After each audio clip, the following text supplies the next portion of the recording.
Yesterday, the Wall Street Journal reported that the White House was weighing whether to send another Patriot air defense system to Ukraine. Can you confirm that reporting? They would like it. They've asked for it. They're very rare indeed, because a lot of systems have been sent to Ukraine. But they would like to. I know they made the request. We're going to have to take a look at it. Very expensive system. It's a shame that we have to spend so much money on a war that would have never happened if I were president.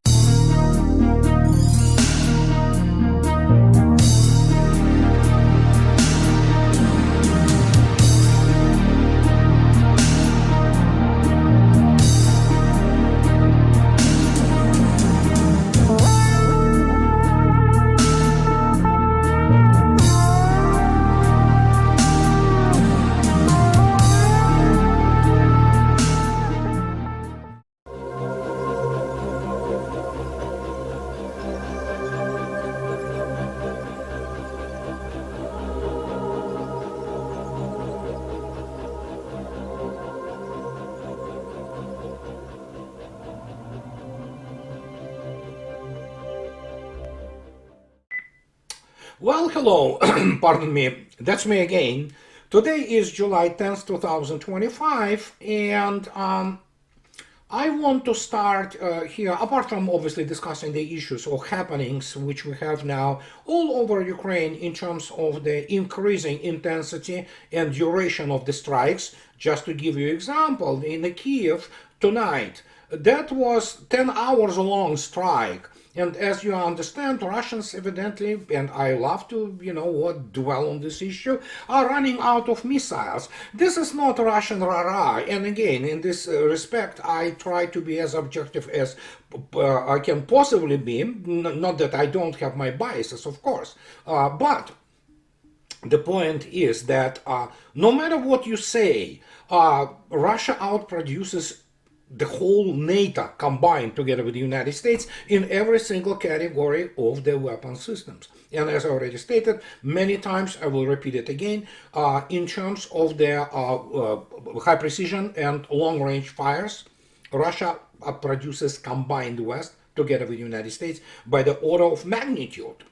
But there is some issue which I want to address immediately, and I want to actually send you to the video by our good friend and Lieutenant Colonel Danny Davis. He did it yesterday, and it is outstanding video of a man with incredible courage and integrity, and I am really proud to call him, if not my friend, or at least my very good acquaintance. And you have to listen to this video, and we have to obviously forward our profound thanks to Gary, his producer, for what Daniel Davis delivers there. And he talks about that elite leading America into global disaster. And he discusses the fact that many things which are happening around us, as he correctly states, they do not require any PhD. In the end, I'm not sitting here also advancing here some kind of the mind-boggling game theory, mathematics. No, we're talking about fairly basic things which practically anybody who has IQ above room temperature can easily understand and grasp. That's the whole point, isn't it? Otherwise, why would I go out here and try to pretend that, what my audience are some kind of academicians? No, I speak with all kinds of people from all different walks of life, and most of those people, including what would have been considered hoi polloi, very many of those people from hoi polloi are actually very smart, very, sharp, and they want to know the truth, they want to know facts. And Daniel Davis delivers those facts, and he explains that what we see around is absolute insanity.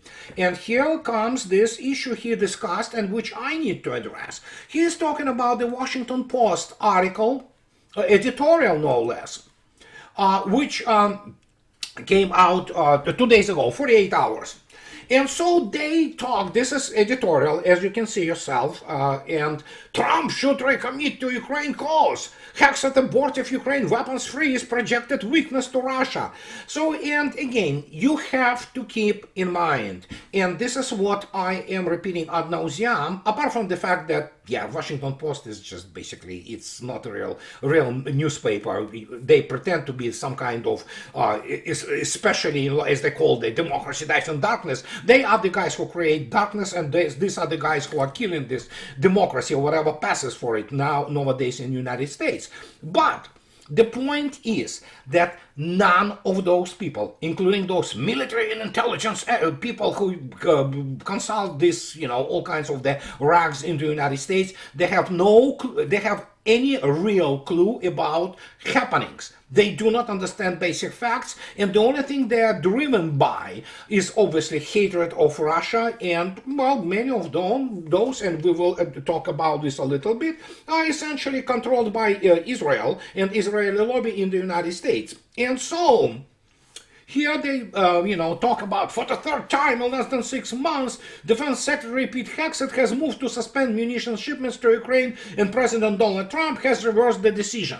Well, it's very simple to understand, because obviously considering the fact who Mr. Trump is, and I elaborated, to a great lengths about his state of mind, especially the fact with his narcissism, and now that we can assume, and I'm basing this on a number of the sources which are available publicly, he probably is in the, he's probably on the list of, Epstein list, which obviously doesn't exist, as we know, So, but point is, the guy is totally controlled by the somebody, which is, we assume it's Israel, and he is also in this narcissistic, delirium, and that is why he doesn't even understand what he's talking, any given minute.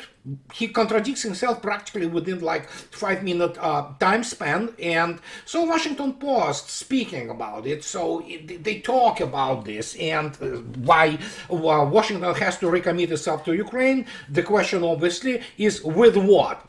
Average guy who works in the Washington Post, including consultants, they have no clue about with what. They are morons, because this is the state of the American journalism, and explaining to them that Trump is he's a boy compared to Vladimir Putin. And so, however, they write that after promising during the 24 presidential campaign that he would end the Ukraine war on his first day back in office, Trump has become clear-eyed about Russian President Vladimir Putin, who started this war and is the biggest obstacle to ending it. So, sensing leverage in Trump's desire for peace, Putin strung along the president issued maximalist demands for Kiev could never accept. Well, I'm sorry, guys, Russia was added for the last 11 years, so, but yeah, and so they write, the Pentagon, of course, must constantly assess its stockpiles to make sure enough weapons are available in case conflict breaks out elsewhere. Trade-offs are required to support Israel, Ukraine, and Taiwan. So yeah, this is written by amateurs, neocons, and neocons are morons.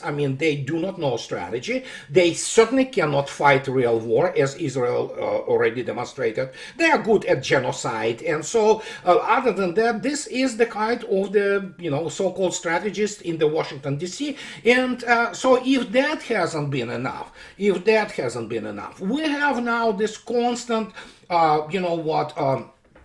push to do something to harm Russia. So if you go and look at, for example, what Mr. Senator Kennedy, he's from Louisiana, he's a lawyer, he's known for his bombastic statements, some of them are really funny, but others, primarily, the guy is as ignorant as most people in US Congress are, but he talks that, yeah, he's reading this, legislature, that this is how we can put Putin on his knees and force Ukraine's settlement. So, while Senator Kennedy, being from Louisiana, nothing wrong against fine people of Louisiana, but he is definitely very much embedded, if you wish, with the local politics. He doesn't understand global issues. He simply doesn't. And when he talks about this putting Mr. Putin on his knees, he's talking about, of course, sanctioning pretty much oil and all kinds of the gas, exports of Russia, because obviously Mr. Kennedy is not very well acquainted with the Russian economy and how it operates. But yeah, they want to sanction everything which is related to Russian oil. But it's all desperate measures because, yeah, let them do it and see what happens to the United States, not to the world trade. But again, we are looking at the complete separation of Russia and combined West. But Mr. Kennedy, the same as these other people, which I already mentioned, including editorial board in Washington Post, they have no clue. They really don't. And you know what? When you look attentively at this wonderful meme by Russians, as you can see yourself, and I've been already on this since last 4 months when I stated that it is Trump's war now. As you can see yourself, yeah, this is the, sand clock and Biden's war slowly turning into the Trump's war. It's not slowly, it's already Trump's war. And if that hasn't been enough with Kennedy, and that's idiotic editorial staff of Washington Post, who are basically war criminals, most of the establishment media in the United States, in the West, in the combined West. So we have now this lady, and I spoke about her. Rebecca Koffler, he is the creature from the Defense Intelligence Agency, whatever. She is not Russian. She was born in Kazakhstan, went through Moscow State Pedagogical Institute. She is essentially the English language teacher, but who was, well, basically run through the farm because she knows Russian, obviously.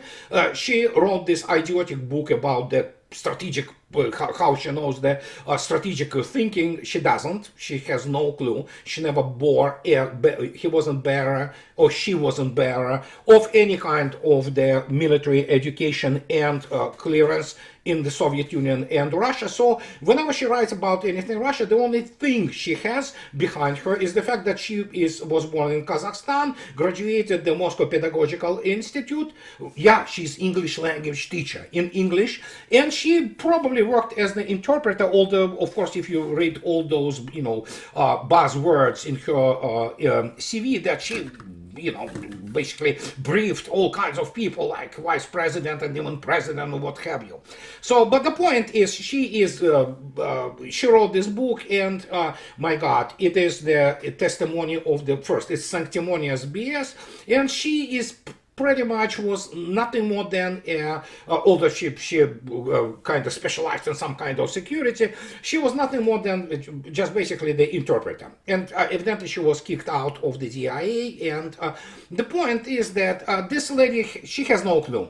She has no clue. She has no background. The only thing she knows is that, how to navigate the, deep recesses of the American which she doesn't do anymore, American intelligence community. And she writes also in the tabloid that, Donald Trump has a secret weapon that could leave Putin defenseless. The president has a key advisor who can help him fully exploit Russia's growing economic vulnerabilities.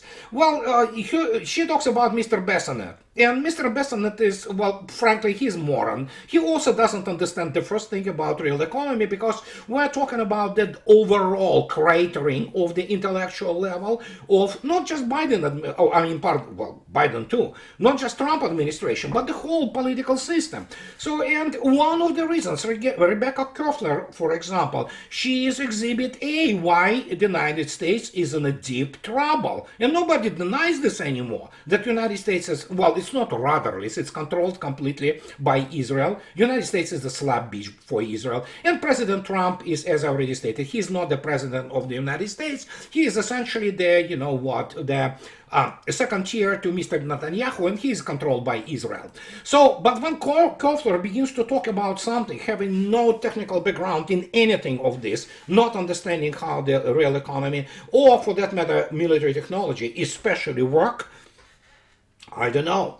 That's the level of advisors in the United States. These are the guys who create this noise, and eventually this noise, which comes from media, especially when one considers that Mr. Trump is being brainwashed daily, he watches Fox News, what do you expect?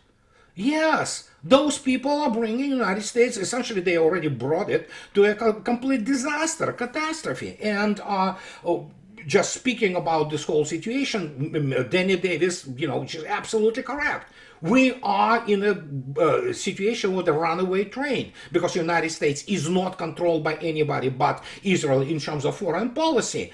And basically, when you look at what, for example, Mr. Rivkov discusses with his American counterpart, he stated today, we offer them, how about for, normalization of relations, we restore the direct flights between the United States and Russia. And he said, nah, not big response there. Of course not big response. And as already stated, the only reason Russians keep those lines open with the United States, because obviously Mr. Putin knows who Mr. Trump is, as well as the Russian Security Council knows who the American people in Washington, D.C. are. Oh, are they American? There are many of them who actually serve Israel. So, and if you look attentively at the discussions, which are all over the place, all over YouTube, all over in the alternative media, starting from Tucker Carlson, Candace Owens, and just the list goes on and on. The United States is not working, the Washington, D.C. is not working for the American people. They don't care. The only thing they care is Israel. That's what everything is actually dedicated to in the United States. Plus, Israel, of course, has the balls of not every single, but most of the American politicians in their hands. And this brings us to the point, which many people say, oh my God, Israelis did this and that. Yes, they did. Absolutely. Nobody argues with that. So, and I was on record for years now that, yeah, but the main question many people try to avoid, and they do not want to go there. But as much as Israel is a disastrous, essentially, influence on the United States and is one of the major factors contributing to the, basically loss of the sovereignty of the United States, the question is, how could those American elites, those WASPs, white Anglo-Saxon Protestants, and all other people, Catholics or what have you, allow this? They allow penetration of the or infiltration by the Israel and Mossad, most likely, into the political life of United States, that it is completely subordinated to it, that you look attentively at this, whatever they say, 57 million of the Schofield Bible brainwashed evangelicals, they're not Christians. They have nothing to do with the Christianity and classic Christianity, but yeah, they consider themselves Christians. They actually primarily, they have dual loyalty. They really love Israel, so, and they think that their salvation comes somehow through Israel. As you saw yourself, when for some reason this cretin, he's a moron, Ted Cruz was trying to, like a eel, to escape the grasp of Tucker Carlson, who was asking him their basic biblical questions. And the guy, he is, you can see the level of corruption, lack of any morality, integrity. And yeah, this is who they are. Some of them are just doing this for the monetary gain, as many pastors do, nowadays. And being financed by Israel. Others do it because they are convinced in this idiotic dispensationalist delirium. And this is not really Christianity anymore. This is some kind of, they pretend that they are Christians, but there is no morality there. There is absolutely no loyalty to their basically realm. And this is what we have as the result. And when you look attentively at this, oh God, my gosh, we knew it was bad. But suddenly, after this scandal with the, disappearance of this, Epstein list, and the way Trump and Pam Bondi behave, which is the behavior of the liars who have been caught, and they are afraid to even speak about it, they are very nervous. This is everything you needed to know. And that is why Russian counterparts are looking at this circus and this humiliation of once great nation, which is being reduced to nothing more than a slap bitch of the small little entity in the Middle East and for its delirious plans there. The question is, what about those elites? Who allowed that? Whom they were actually given the oath? You know what, when you go and take the citizenship in the United States, you give the oath to the new country, and it's normal. There's nothing wrong with this. The problem is that I didn't give the oath, for example, to that when I got my citizenship. I believed in the principles of the democratic republic and the transparency, the rule of law, and you know what, that's however bad, and there were obviously always questions that, you know, those American imperialist wars could have been a matter of the, you know, mistake or misunderstanding or things like that. It was gone after the, obviously, well, after 9/11 and of course 2003 so-called Iraqi freedom operation. And when you look at this and suddenly you recognize, good Lord, the country is in a horrendous shape. And guess what? Now it's, I don't know how it can actually recover from this, because you literally, evidently, you have no people of honor or integrity in the political top. Unlike it was the case, for example, when Russia was recovering after 1990s. The people of the principle, courage, and with the real serious connections into the intelligence and military community came on board. CIA works on for United States? No, it doesn't work for the United States. Neither do all those intel organizations which already, well, United States, sadly, as the UK, has become the pedophile central. And such a country and such system cannot exist anymore because it cannot protect its own children. And then suddenly we have yesterday in RT, and again, listen, I use the news, and of course RT is much better than any kind of the Western establishment media because at least they report the news. But here we have the funny thing. Mr. Trenin, he is a colonel. He graduated humanitarian, what is called Humanities Institute. He is most likely there. It's not stated in his CV. He was the military interpreter. So in other ways, he doesn't have proper tactical and technological education, but he, you know, he worked actually also for a number of the Western think tanks and non-governmental organizations inside Russia. And so he suddenly, I don't know, he evidently got out from the underneath of the stone he was sleeping under for the last 10, 11 years and suddenly starts writing this. And this is important. Even, you know, the guy who was constantly present in all kinds of the, you know, what France for the intelligence organization, including Carnegie endowment and things of this nature. So he suddenly writes, which is correct. It's just that I don't know why it took so long that the West war on Russia will go beyond Ukraine. For Moscow, the real war is global and it's just begun. And in this respect, he is correct. But again, we have been talking about this for a long time. Russia is not just fighting Ukraine. And you can see yourself, oh my gosh, there are all kinds of things happening right now, you know, against the Ukrainian targets.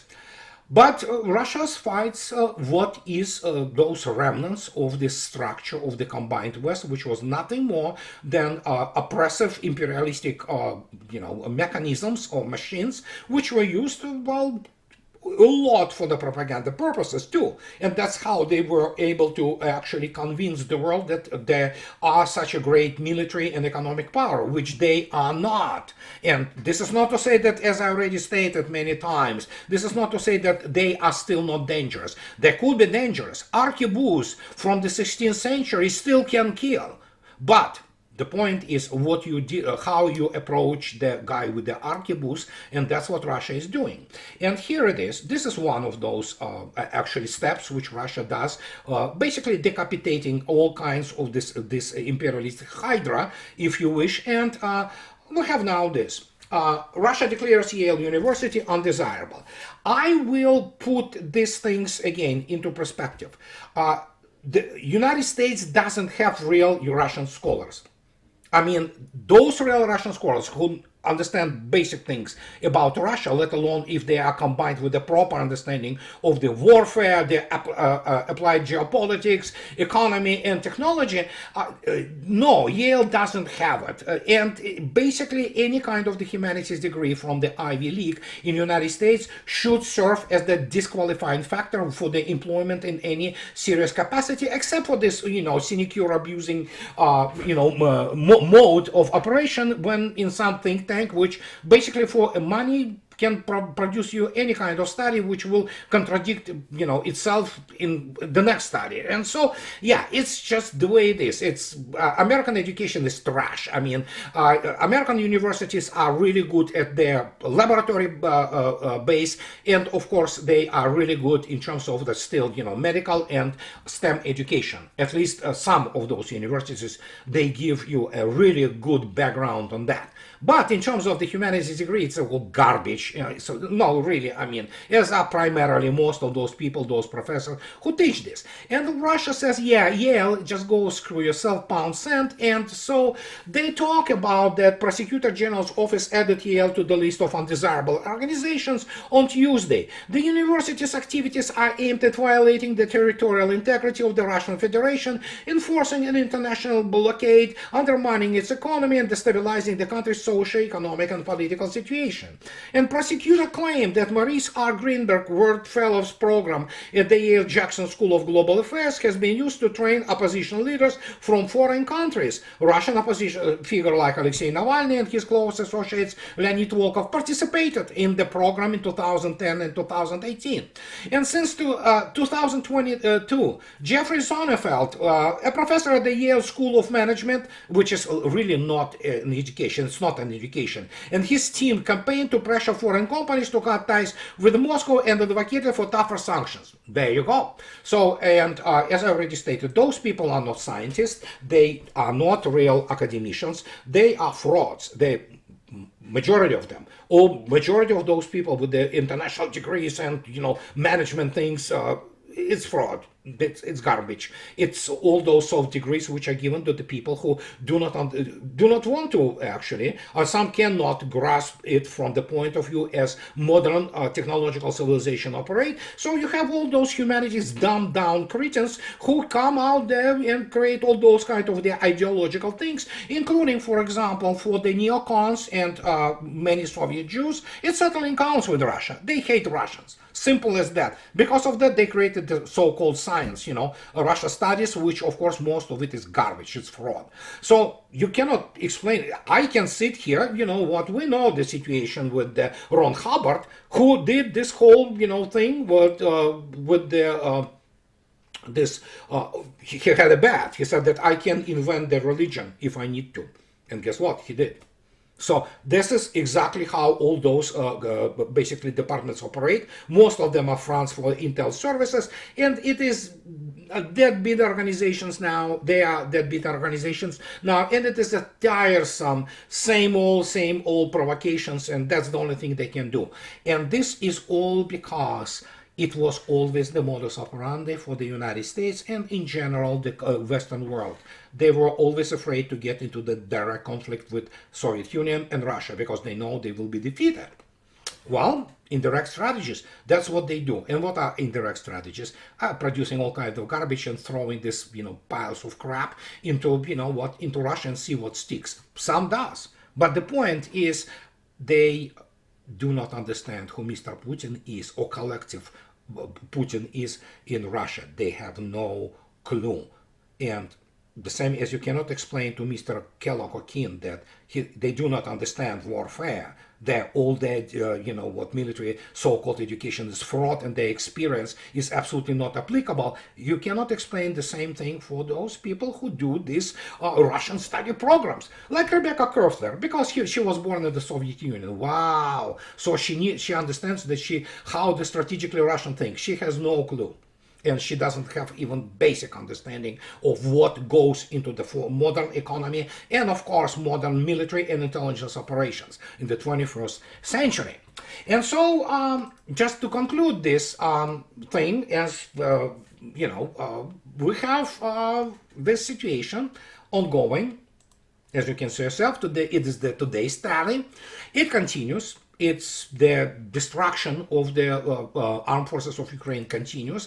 And if you go to my blog, you will see yourself, I put out some videos, and they may not actually go through the checking on YouTube, but you can watch them on my blog about how volunteers, quote unquote, are recruited in Ukraine. Essentially, we are looking at the catastrophe on the incredible level.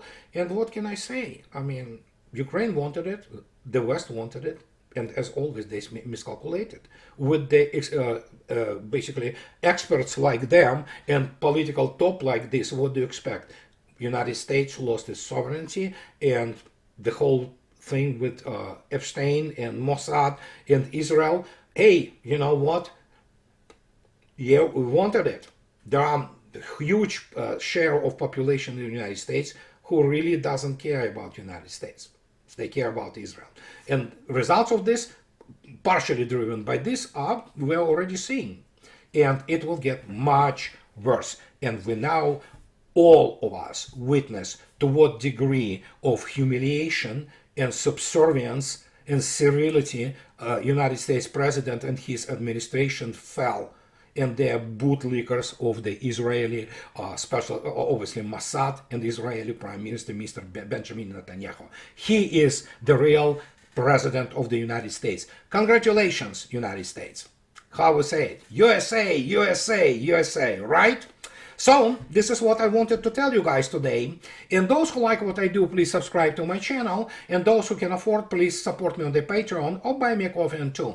That will allow me to stay in this business. So, what can I say? Have a nice rest of the week, and I'll talk to you later, guys. Bye-bye.